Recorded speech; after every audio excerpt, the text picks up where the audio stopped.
Saya tahu bahwa hari-hari ini iman kita sedang diuji. Makanya Tuhan memberikan kita tema tentang iman, di mana iman kita dilihat oleh Tuhan, diuji oleh Tuhan, ya. Maksudnya Tuhan izinkan supaya iman kita itu bisa terbukti seperti emas yang murni.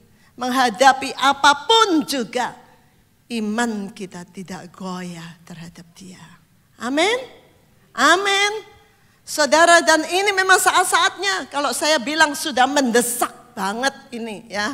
Jadi kalau kita nggak mau siap-siap, saudara, ke depan nanti masih lebih banyak lagi hal-hal yang akan menguji iman kita, yang lebih berat, ya. Karena itu, mari kita jangan tunggu-tunggu lagi, saudara. Ini sudah saatnya, ini saatnya kita membangun iman kita. Kita terus mendekat kepada Tuhan, ya. Saya bertanya-tanya kepada Tuhan, apa yang Tuhan mau sampaikan kepada kita semua pagi hari ini. Saudara, sepulang dari perjalanan ke tanah perjanjian, ya, dan melihat situasi keadaan dunia seperti ini, ya. Saudara, memang satu hal yang ada di dalam hati saya itu cuma siap-siap, ya. Saudara, kita ini sudah sungguh-sungguh itu kayak orang itu ya seringkali kita kan diberitahu kita di ujung zaman ini, di ujung zaman. Tapi betul-betul saudara, waktu kami pergi ke sana, itu rasanya seperti sesuatu yang Tuhan singkapkan lebih, dan kami betul-betul melihat memang kita itu sungguh-sungguh di ujung. Jadi kalau kita tidak mempersiapkan diri, saudara, kemungkinan kita nggak bisa ikut di dalam rencana Tuhan. Ada banyak orang merindukan supaya dia nanti bisa diangkat bersama Tuhan. Saya percaya bahwa kita semua merindukan itu. Saya juga merindukan, saudara, siapa yang mau terus di dunia yang seperti ini. Tetapi kita nggak bisa cuma hanya rindu aja, ya. Tetapi kita tidak lakukan sesuatu, tidak mungkin, saudara, ya, tidak mungkin. Ada hal-hal yang harus kita siapkan. Dan saya percaya melihat keadaan zaman yang seperti ini seharusnya sudah persiapan terakhir. Umpama kalau saudara mau pergi jauh itu saudara, sudah packing terakhir seharusnya. Ya, masa-masa ini sudah packing terakhir. Tinggal cek aja apa yang kurang, seharusnya seperti itu. Makanya kalau saat ini yang sudah mendesak seperti ini, kita masih tidak mau siap-siap, saudara. Wow, mengerikan, ya, mengerikan. Siap-siap. Waktu saya tanya kepada Tuhan, apa yang Tuhan mau sampaikan? Ada dua hal yang Tuhan berikan kepada saya. Yang pertama, Tuhan berkata, terus mendaki ke atas gunung kudusku. Mazmur 48 kita mau baca sama-sama, saudara, ayat 1 sampai ke 3. Nyanyian Mazmur dari Bani Korah. Agunglah Bapa Yahweh, sangat terpuji di kota Elohim kita, gunungnya yang kudus. Keindahannya menjulang tinggi, kegembiraan ada atas seluruh bumi. Ialah Gunung Sion, di sebelah utara kota Raja yang agung. Nah, saudara, mungkin kalau saudara ada waktu, ya, saudara bisa baca seluruh Mazmur ini. Suatu Mazmur yang indah, ya. Tapi di sini saya mau tunjukkan, saudara, Tuhan mengatakan bahwa supaya kita itu naik di gunung kudusnya. Memang seringkali tempat kekudusan itu ya, saudara, digambarkan gunung. Dan kita tahu bahwa memang di dalam firman Tuhan, Gunung Sion atau Bukit Sion, ini adalah lambang kekudusan Tuhan. Ya, saudara, di sini dikatakan, gunungnya yang kudus, sangat terpuji di kota Elohim kita, gunungnya yang kudus. Keindahannya menjulang tinggi, kegembiraan atas seluruh bumi ialah Gunung Sion. Kita bersyukur, saudara, bahwa Tuhan menuntun dan memimpin kita. Saya percaya bahwa Tuhan memberikan nama kepada kita semua, kepada gerejanya, ini dengan satu tujuan, dengan satu visi. Ya. Supaya kita mengerti kehendak Tuhan. Dari awal Bukit Sion didirikan, Tuhan selalu menanamkan tentang kekudusan, kekudusan, kekudusan. Kita tahu semua, saudara, bahwa arti kekudusan itu artinya dipisahkan, ya, dikhususkan, dipisahkan dari dunia ini. Supaya kita boleh dikhususkan sebagai umat Tuhan yang hidup sesuai dengan kehendak Tuhan, sesuai dengan firman-Nya.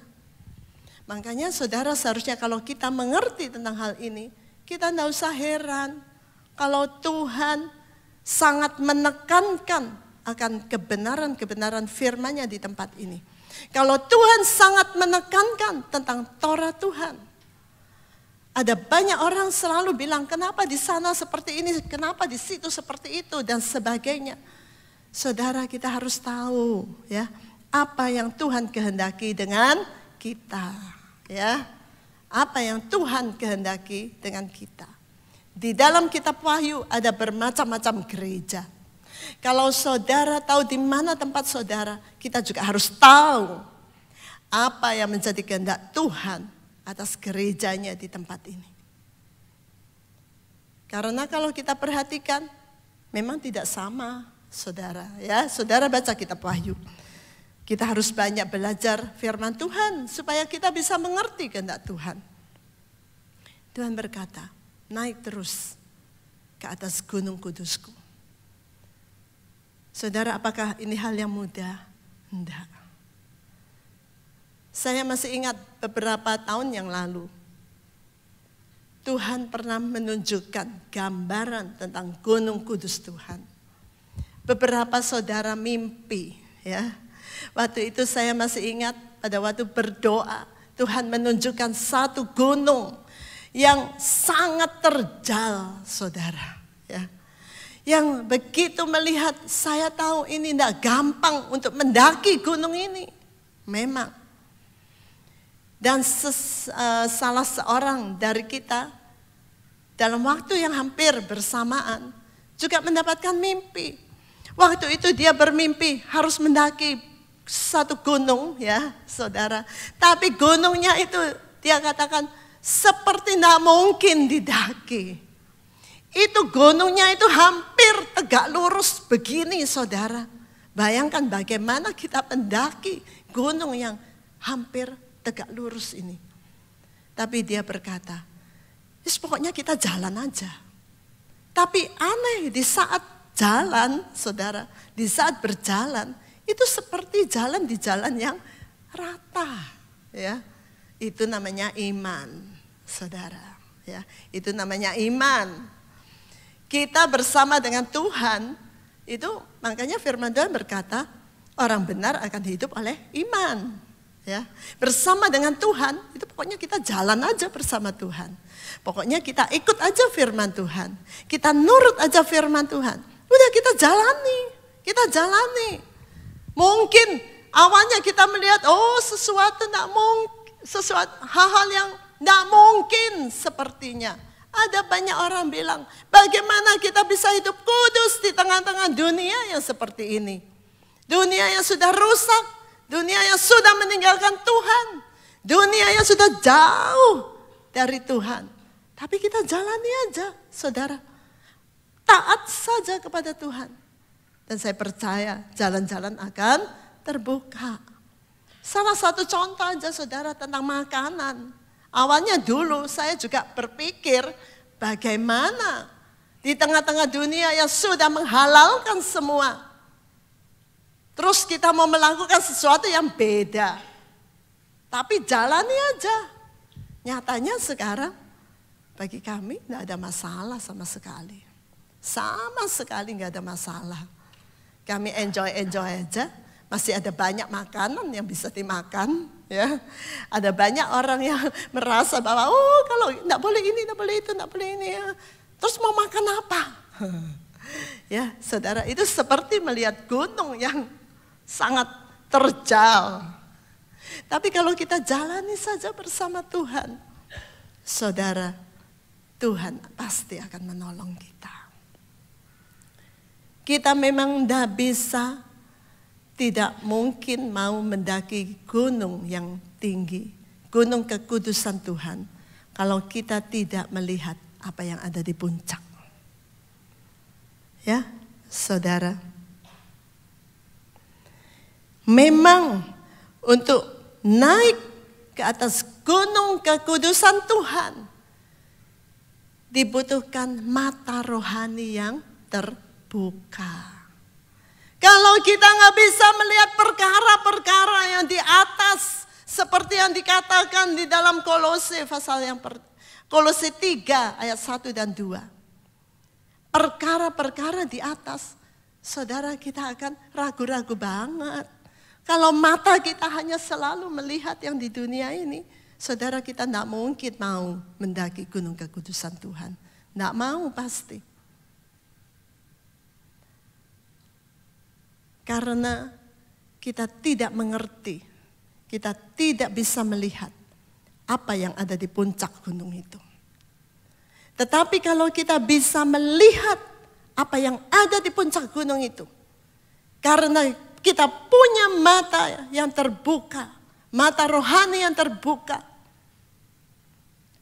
Saudara, saya percaya pasti kita akan mengupayakan untuk terus naik ke atas gunung kekudusan Tuhan. Ini seperti orang yang menemukan harta terpendam di ladang. Ini hal yang kedua yang Tuhan mau saya sampaikan, saudara. Dua hal. Naik terus ke gunung kekudusan Tuhan dan merindukan harta terpendam. Saya tahu ini dua hal yang sama, karena itu saya gabung dalam khotbah saya pagi hari ini, saudara. Membutuhkan mata yang terbuka. Membutuhkan ketekunan, membutuhkan kesungguhan, membutuhkan kesabaran. Ya, saudara, untuk terus naik ke atas gunungnya Tuhan, gunung kekudusan Tuhan, sampai kita akan ketemu dengan Tuhan, muka dengan muka pada satu saat nanti. Dan itu hal yang seharusnya dirindukan oleh setiap anak Tuhan. Dan pasti ada banyak pengorbanan, saudara, ya. Seperti yang digambarkan oleh Tuhan Yesus di dalam perumpamaan tentang harta terpendam di dalam ladang. Mari kita baca sama-sama, saudara, di dalam Matius pasal yang ke-13. Matius pasal yang ke-13 ayat 44 sampai 46. Di situ dikatakan demikian. Lagi pula kerajaan surga itu serupa dengan harta yang terpendam di sebuah ladang. Yang setelah menemukannya seseorang memendamnya. Karena ladang itu belum menjadi miliknya, ya saudara. Jadi dipendam lagi. Dan kemudian apa yang dia lakukan?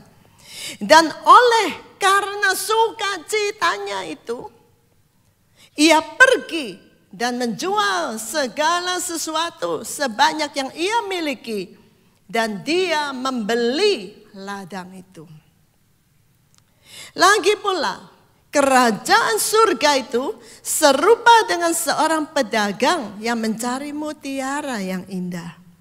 Dan setelah menemukan sebutir mutiara yang sangat mahal, sambil pergi dia menjual segala sesuatu sebanyak yang ia miliki. Jadi artinya dia jual semua miliknya demi mutiara yang sangat indah dan bernilai ini. Dan dia pun membelinya. Saudara, saya pikir ini perumpamaan yang paling singkat yang pernah Tuhan Yesus sampaikan. Mungkin, ya. Di dalam 3 ayat ada 2 perumpamaan, saudara, yang mempunyai arti yang sama. Ya. Ini perumpamaan yang sangat singkat. Tetapi ada pesan yang sangat dalam di dalamnya bagi kita. Ya, saudara. Perumpamaan ini tentang seseorang yang menemukan, yang pertama ya saudara, menemukan harta yang luar biasa di dalam sebuah ladang. Ya. Jadi dia sudah bisa melihat, saudara. Dia melihat, menemukan, oh ada harta yang luar biasa di ladang ini. Tapi berhubung ladangnya belum jadi miliknya, jadi dia jual semua miliknya. Jual semua miliknya. Karena dia tahu bahwa ini harta yang luar biasa, yang tidak bisa dibandingkan dengan semua miliknya. Dan dia membeli ladang itu. Sama dengan seorang pedagang, mungkin ini pedagang batu permata ya saudara. Di saat dia menemukan mutiara yang begitu indah, begitu luar biasa, sangat bernilai. Dan dia tahu bahwa apa yang aku miliki tidak ada artinya dibandingkan dengan permata, mutiara yang sangat bernilai ini. Dan dia jual semua yang dia miliki demi mendapatkan mutiara yang indah dan bernilai. Saudara, Tuhan Yesus mau mengatakan melalui perumpamaan ini. Tuhan Yesus menceritakan tentang seseorang yang mempunyai mata rohani yang terbuka. Kita tahu bahwa yang dimaksud dengan harta yang terpendam, mutiara yang sangat bernilai, itu gambaran tentang kerajaan surga yang Tuhan berikan melalui perumpamaan ini. Dan Tuhan menggambarkan seseorang yang bisa melihat tentang hal itu. Yang matanya terbuka. Dia bisa melihat. Itu sesuatu yang luar biasa. Yang sangat bernilai. Yang tidak bisa dibandingkan oleh apapun yang ada di dunia ini. Apapun yang kita miliki di dunia ini. Nah saudara, apa yang bisa kita pelajari dari perumpamaan ini? Dari kedua perumpamaan ini. Yang pertama, kerajaan surga itu tersembunyi. Nggak bisa langsung dilihat. Karena itu kita harus mencari. Kenapa Tuhan selalu berkata, carilah, carilah, carilah. Carilah Tuhan. Sewaktu Tuhan masih bisa ditemui. Carilah wajahku. Carilah kerajaan surga. Karena kerajaan surga itu tersembunyi, saudara. Harus dicari. Kalau seseorang, seperti yang saya katakan tadi, mata rohaninya tidak terbuka, dia tidak bisa melihat indahnya kerajaan surga dan betapa pentingnya, betapa bernilai, berharga, luar biasa. Dia pasti ogahlah saudara untuk mencari kerajaan surga. Ya. Apalagi kalau pikirannya, fokusnya hanya kepada hal-hal yang ada di dunia ini, ya pasti nggak bisa melihat, saudara. Nggak bisa melihat pun apa yang ada di puncak gunung, tidak bisa menemukan harta yang terpendam, nggak bisa. Harus dicari, saudara. Ya. Jadi pada waktu mata rohani kita itu terbuka, kita itu seperti seseorang yang ada di kaki gunung dan kita melihat, wow, ada kemuliaan di puncak gunung. Ada sesuatu yang luar biasa di puncak gunung. Itu matanya terbuka dan dia akan mulai mencari. Seperti seseorang tadi menemukan harta di ladang. Dia melihat sesuatu yang bernilai, berharga. Dan dia mulai mencari. Saudara, karena tidak semua orang ya bisa melihat, tidak semua orang bisa menemukan perkara-perkara di atas.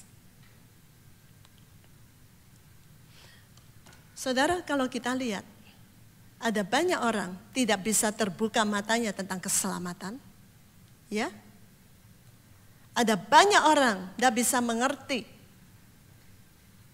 tidak bisa celik mata rohaninya. Mengerti tentang pengorbanan Tuhan Yesus di atas kayu salib, tidak semua orang.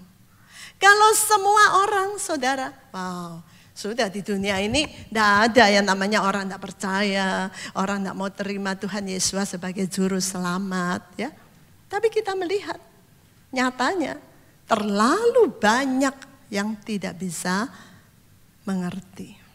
Itu mata rohaninya nggak bisa terbuka. Ada banyak orang nggak bisa mengerti tentang nama Bapa, saudara.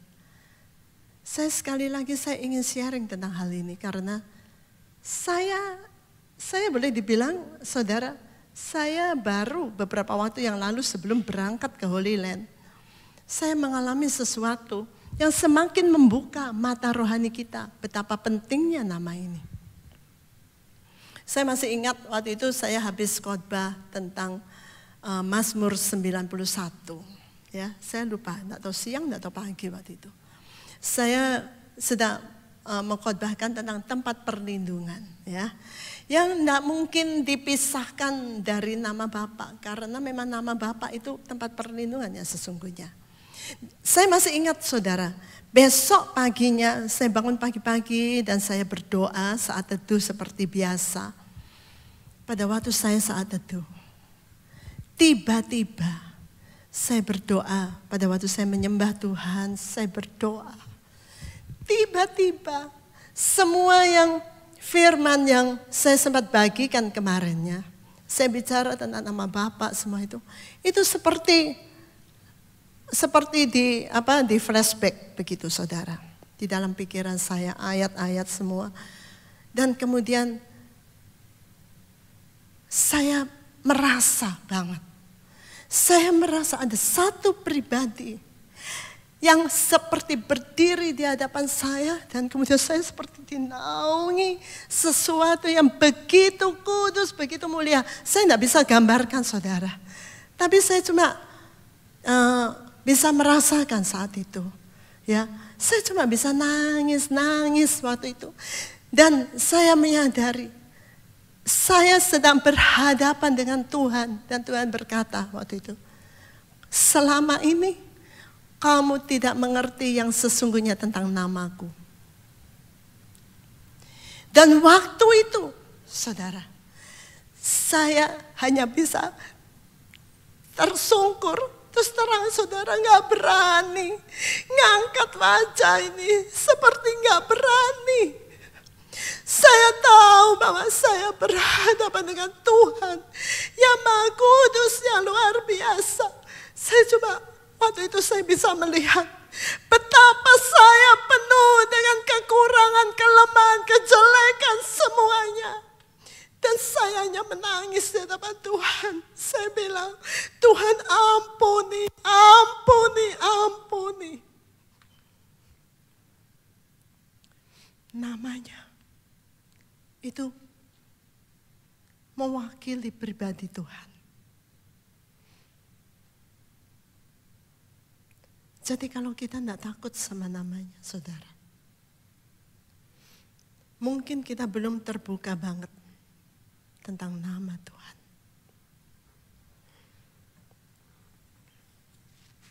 Dan saya percaya bahwa perkara-perkara surgawi itu hanya bisa dimengerti lewat pewahyuan. Tidak bisa hanya kita pikir sebatas otak kita, nggak bisa, saudara. Waktu itu, saya merasa sesuatu yang luar biasa. Memang menggentarkan memang. Tetapi sesuatu yang mulia, yang indah. Yang saya tidak bisa menggambarkan dengan kata-kata semuanya. Tapi saya tahu itu hadirat Tuhan.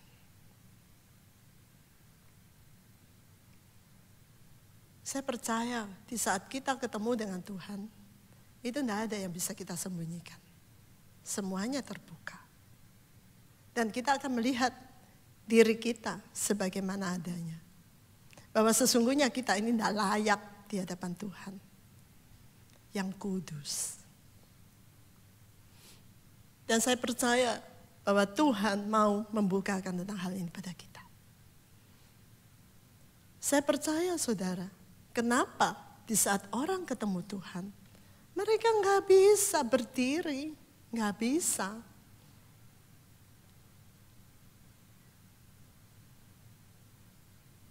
Kalau Tuhan memang sungguh-sungguh menyatakan kehadirannya, saya rasa mungkin kita nggak bisa duduk di kursi.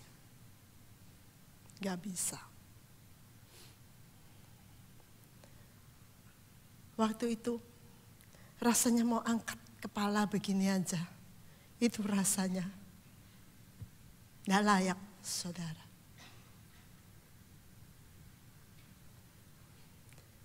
Saya cuma tersungkur.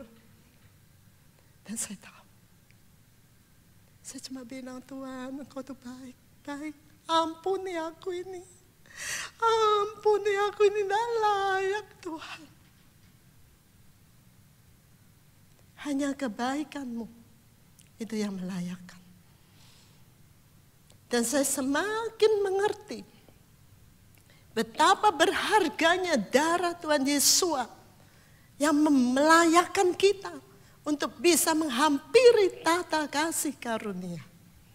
Dan mengerikan, saudara, kalau banyak orang tidak mengerti tentang hal ini. Tapi saya berdoa supaya di tempat ini Tuhan akan semakin mencelikan tentang hal ini. Dan kita akan dibawa untuk lebih dalam lagi mengenal Tuhan yang sebenarnya.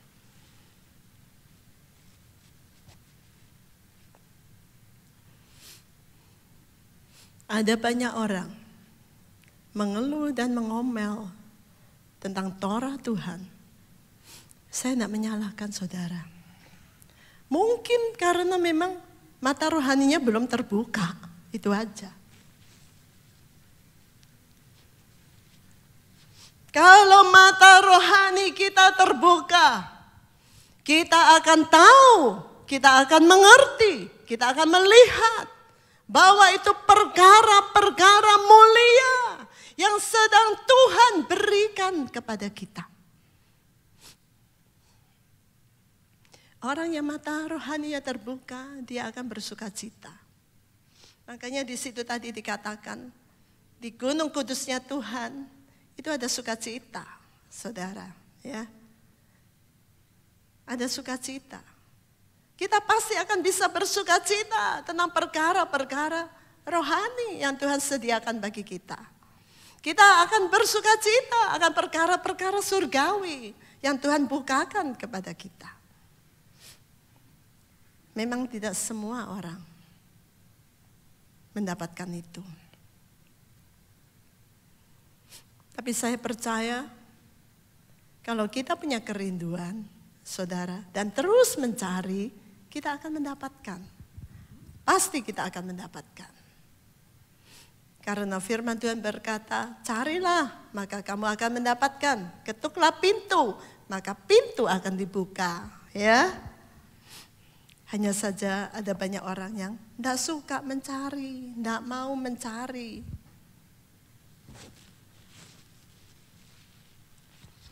Segala sesuatu yang berhubungan dengan kerajaan surga itu memang harus dicari. Di dalam Amsal pasal yang kedua, kalau saudara baca.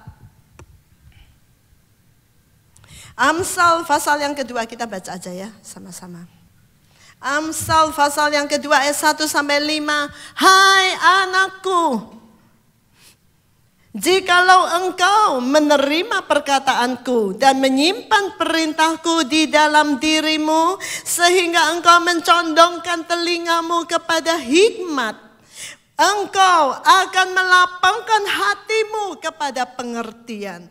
Sebab jika engkau meratap demi kearifan dan mengangkat suaramu demi pengertian, jikalau engkau mencarinya seperti mencari perak dan mengejarnya seperti mengejar harta terpendam, maka engkau akan memahami tentang takut akan Bapa Yahweh dan memperoleh pengetahuan akan Elohim. Sebab Bapa Yahweh memberi hikmat dan dari mulutnya datang pengetahuan dan pengertian. Saudara baca juga di Yesaya 55 ayat 6, Mazmur 105 ayat 4, Amos 5 ayat 4. Semua berkata carilah, carilah, carilah. Memang kita harus mencari, saudara. Banyak orang akhirnya, saya percaya kalau misalnya kita tanya ya kepada orang Kristen, dalam tanda kutip, kamu ke gereja mau cari apa? Pasti mereka akan bilang, oh cari Tuhan. Ya saudara, pasti itu.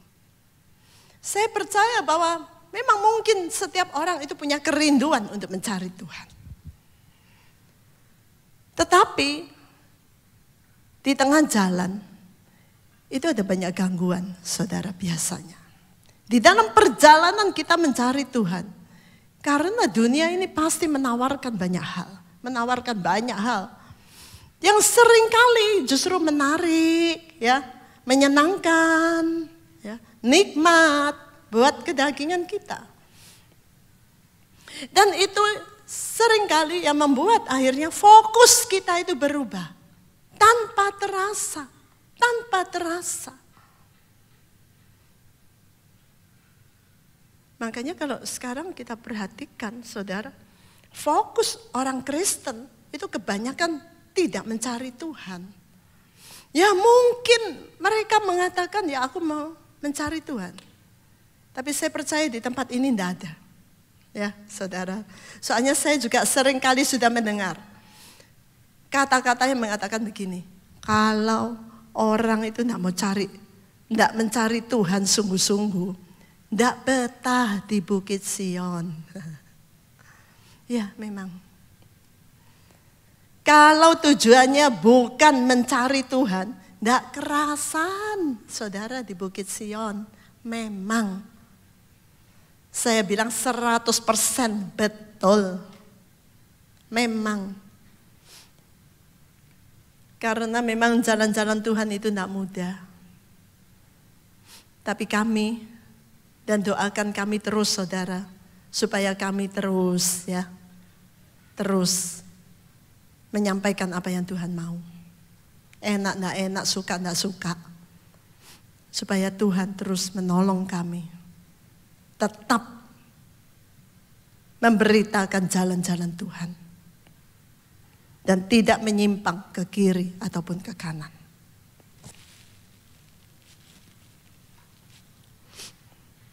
Banyak orang memang mau mencari Tuhan. Tetapi dunia ini penuh dengan tipu daya.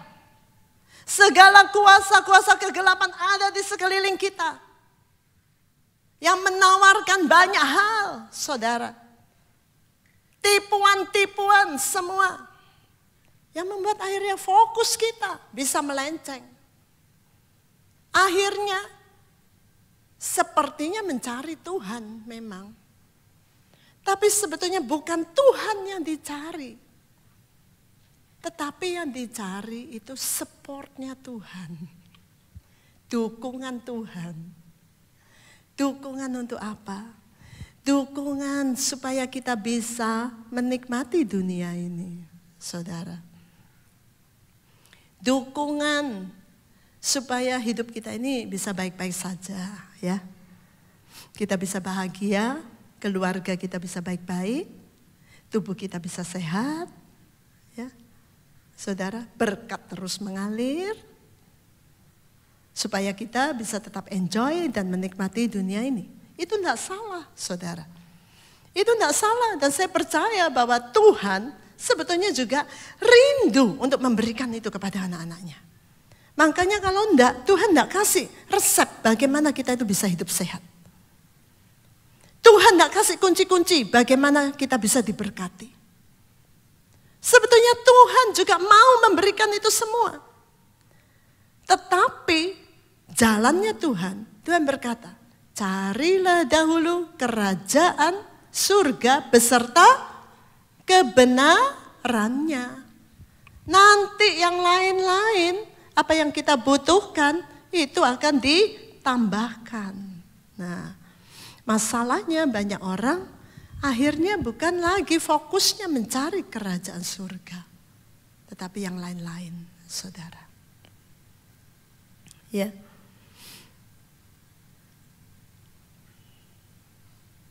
Mari menjelang kedatangan Tuhan.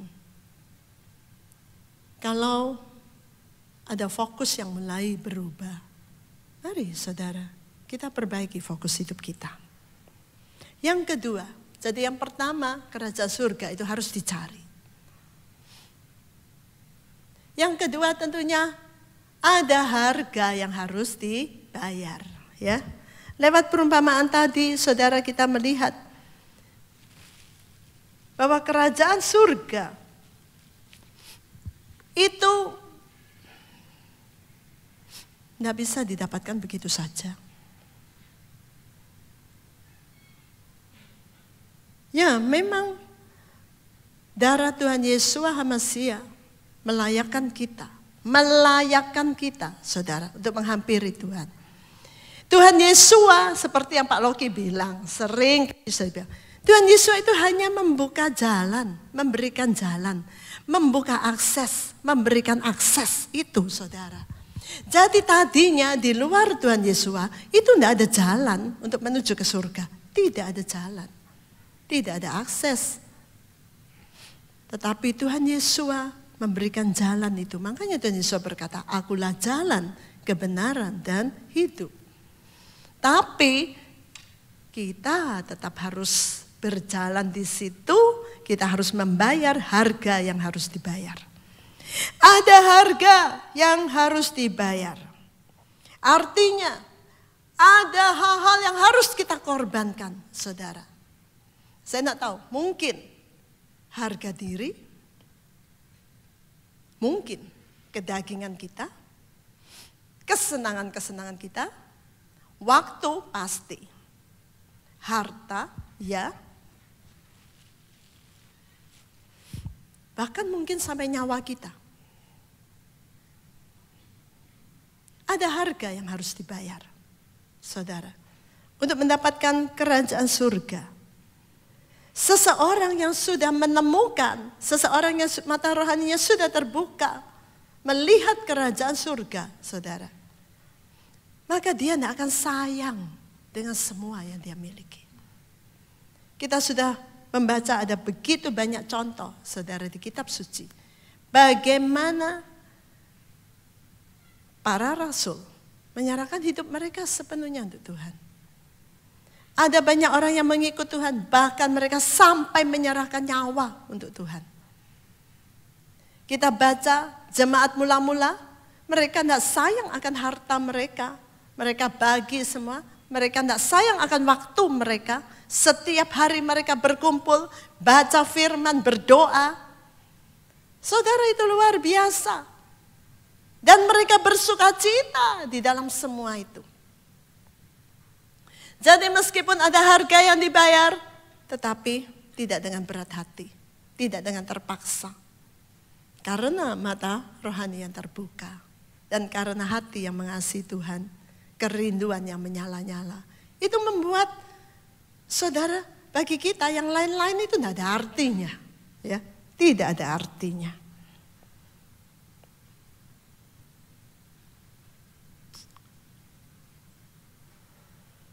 Dan yang ketiga, saudara, kerajaan surga itu memang sangat bernilai.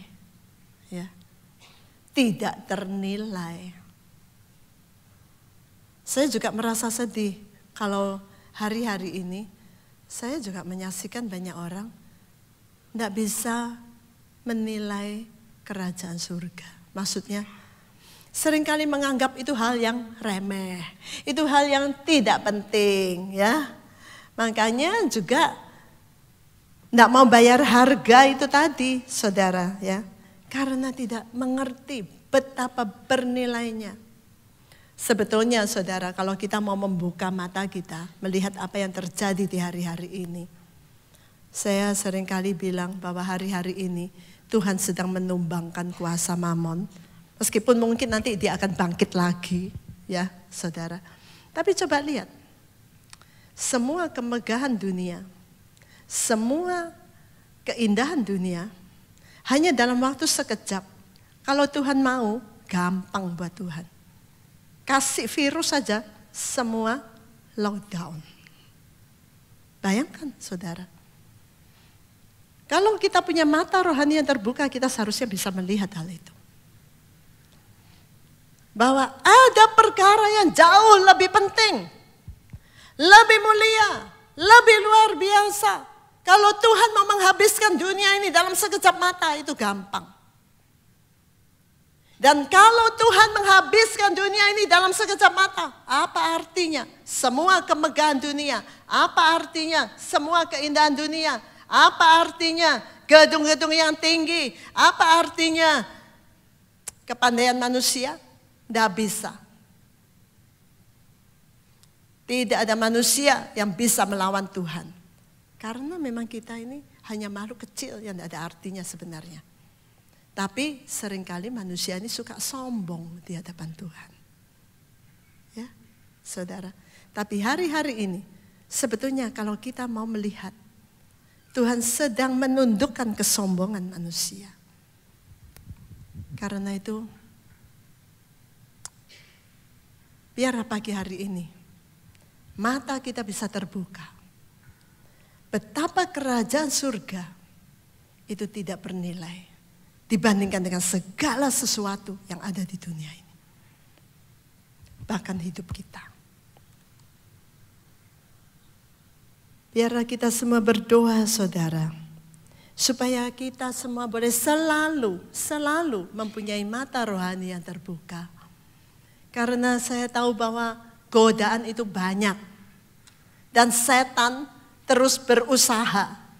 Seperti singa yang mengaum-ngaum, yang terus mengelilingi anak-anak Tuhan. Mencari kesempatan untuk menyeret, untuk menghancurkan, untuk membinasakan. Tetapi mari kita berdoa, terus minta sama Tuhan Roh Kudus. Buka mataku Tuhan supaya aku bisa melihat. Tanamkan kerinduan yang dalam di hatiku supaya aku bisa mengasihimu dengan segenap hati. Karena itu hal-hal yang harus kita periksa, saudara. Karena itu yang akan membuat kita terus naik ke gunung kudusnya Tuhan. Kalau kita tidak punya kerinduan, kita pasti akan lelah. Kita pasti akan menyerah di tengah jalan. Tetapi mata yang terbuka dan kerinduan yang kuat akan membuat kita terus mendaki.